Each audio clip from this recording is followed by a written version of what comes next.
Hey, I'm Ty with WTI, and I want to show you guys my glass amber dispenser. It's a 32-ounce dispenser, and I'm particularly using mine for soap in my bathroom.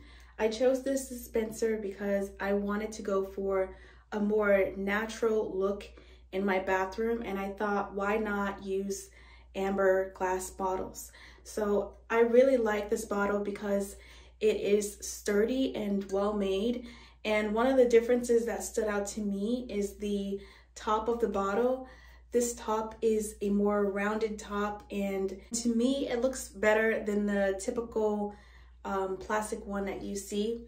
So I like this bottle. I think that it looks really fancy. You can really use this for pretty much any liquid that you have. I've seen people use it for their shampoo, conditioner, body wash, mouthwash, and it works out. I definitely recommend this style of bottle if you are going for a natural look like I am in your restroom, and that's my point of view.